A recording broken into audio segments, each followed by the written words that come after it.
সাম্প্রতিক ঘটনা হচ্ছে মিটু আন্দোলন এবং এটা নিয়ে কিন্তু অনেক দেশে বিদেশে অনেক কিছুই হচ্ছে।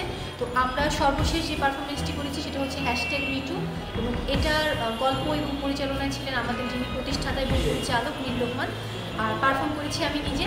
আমাদের এখানে থিমটা হচ্ছে যে প্রথমে একটা মেয়ে, সে সেক্সুয়াল হ্যারাসমেন্ট হয়েছে তার, তো এরপর সে চিন্তা করছে সে আসলে কী করবে, সে আত্মহত্যা করবে, এছাড়া তার কোনো পথ নেই আমাদের সমাজের যেটা প্রেক্ষাপট। তো তারপর সে সিদ্ধান্ত নিল যে সে সুইসাইড করবে।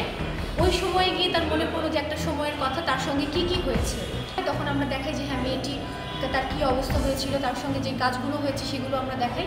ওটাও একটা আকৃতির মাধ্যমে যে হ্যাঁ আমরা ঘুরে যাচ্ছি, নিজেকে দেখাচ্ছি যে হ্যাঁ এটা হচ্ছে।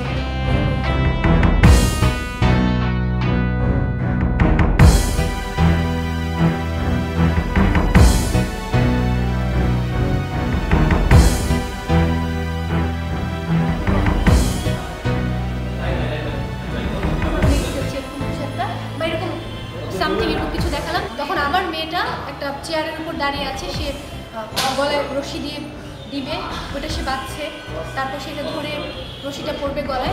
ওই মুহূর্তে তার মনে আসে যে না, তার জীবনে ভালো কিছু স্মৃতিও আছে। তখন সে ছুঁড়ে ফেলে দেয় এবং তারপর সে চিন্তা করে যে না, আমার জীবনে ভালো যে মুহূর্তগুলো আছে, তখন তার কল্পনাতে মুহূর্তগুলো চলে আসে।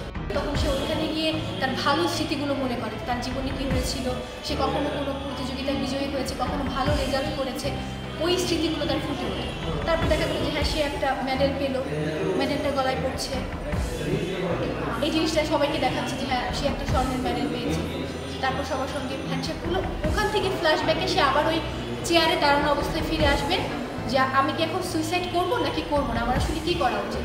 তখন সে সিদ্ধান্ত নেয় যে না, আমার জীবনে অনেক ভালো কিছু আছে, সুতরাং সুইসাইড না, এই বিষয়টিকে আমার মানুষের সামনে প্রকাশ করা দরকার এবং এই মিটু আন্দোলনে তাকেও সহমত পোষণ করতে হবে। তখন আমরা ব্যানারটি নিয়ে গিয়ে আমরা সামনে গিয়ে দাঁড়াই যে #মিটু, আমরাও সমর্থন জানাচ্ছি। মূকাভিনয়ে নির্বাক শিল্প মাধ্যম এবং এই নির্বাক শিল্পের মাধ্যমে, এই নির্বাক ভাষার মাধ্যমে বহু কথা বলে দেওয়া সম্ভব, যেটি আমাদের সাহসের অভাবে কিংবা সমাজ পরিস্থিতির বাস্তবতায় আমরা ইচ্ছা থাকা সত্ত্বেও হয়তো বলতে পারি না, করতে পারি না।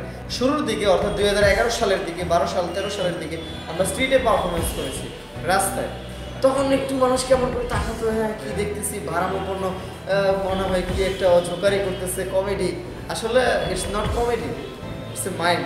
এটার মধ্যে কমেডি অংশ থাকবে, খুব ক্রিটিক্যাল মোমেন্ট তৈরি হবে এই মূকাভিনয়ের গল্পের মধ্যে, ভালনারেবল সিচুয়েশনগুলোকেও দেখানো হবে, রাজনৈতিক, সামাজিক, অর্থনৈতিক প্রত্যেকটা বিষয়ের মধ্যে ফুটে আসবে।